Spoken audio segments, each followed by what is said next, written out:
And now, we come to the thrilling episode of Channel 13, the paranormal show with Dom DeSermo. Strap in because the horror show is about to begin.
March 19, 1865. Confederate General Braxton Bragg, with Hoke's division, moves south from the hamlet of Bentonville to Cole's Plantation and takes position blocking the Goldsboro Road. By 10 a.m., General William Carlin's Federals push back the Southern Cavalry force, screening Hoke's deployment. Reaching the Cole House, the Federals receive heavy fire and are forced to scramble for cover. Carlin deploys to clear the road as the Army of Tennessee moves into striking position. At noon, Carlin launches a probing attack on the Confederate line. The Federals are repulsed with heavy casualties, and General James Morgan's division soon joins on Carlin's right. Bragg pleads for reinforcements following Carlin's assault, prompting Confederate Commander Joseph Johnston to send McLaws' division to Bragg's assistance. On the Cole Farm, General William Hardee extends the Confederate striking force to the right to outflank the thin Union battle line. Carlin's troops are poorly deployed, and disaster looms for the unsuspecting Federals. At 2:45 p.m., Hardee launches a full-scale attack, bearing down on the outnumbered Federals like an avalanche. The attack drives Carlin's division back in defeat to the Moore's Farm. The right half of Carlin's line also caves in south of the Goldsboro Road, and the surging Confederates capture 3 artillery pieces. On the Moore's Farm, 2 20th Corps regiments try in vain to rally their stampeding comrades. Carlin's division is finished for the day as an effective fighting force. The Federals struggle to keep a front toward the enemy along Morgan's line as Carlin's fugitives are driven into their ranks. The beleaguered Federals form a sharp-angled salient to the north in an effort to fend off the attackers. As the victorious rebels descend upon the road, General Benjamin Fearing's brigade is rushed to the left to stem the tide. Fearing's men collide with D.H. Hill's corps, but are quickly overwhelmed. Fearing's line crumbles and falls back in disorder. By 3:45, McLaws' troops are en route to the Cole Farm to assist Hardee. Their absence from Hardee's striking force proves a costly tactical blunder.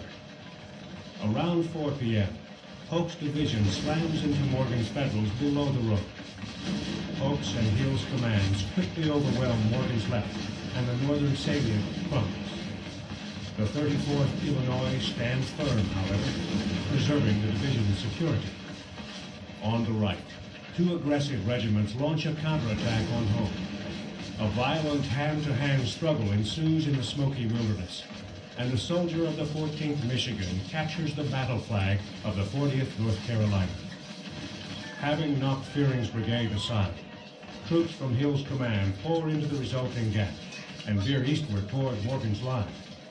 Morgan is completely surrounded, but at this critical juncture, Hill's advance begins to lose momentum.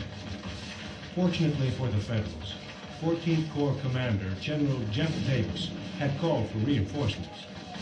General William Cogswell's 20th Corps Brigade is dispatched to the Union right and stumbles upon Hill's men as they attack Morgan.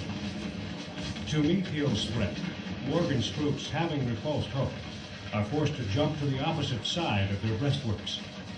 The 60th Illinois and 14th Michigan mount a bold countercharge as Cogswell moves up from the west. With these decisive maneuvers, all hope of Confederate success below the road evaporates. Morgan's line holds, despite attacks from three sides. On Morgan's left, Cogswell becomes sharply engaged with elements of the Army of Tennessee and McLaw's division. This extended action lasts until well after dark in the burning pine woods south of the Goldsboro Road. By 4:30, the desperate fight for the Morris farm is underway as the Federals struggle to hold their line. General William Tolliver's division surges ahead for a series of costly attacks from the 20th Corps. As Tolliver attacks, the 143rd New York emerges to join on General James Robinson's left. A timely maneuver as one charge comes within 30 yards of Robinson's position. The line wavers and begins to break. The Confederates reach their high water mark as they threaten to punch a hole in the thinly protected line. At this crisis, Lieutenant Colonel Hezekiah Watkins bullies the Federals back into line. Tolliver's Greenhorns, with General William Bates' veterans, are punished severely by massed artillery and infantry fire. The last attack occurs at sundown, and the Federal line on the Morris farm holds. Though McLaws is able to send 3 brigades to the front by nightfall, it is too late. Between 9 p.m. and midnight, Johnston pulls his battle-weary troops back to their original positions. Lacking sufficient numbers for a decisive victory, the Confederates fail to carry the day, and the battle ends in a tactical draw.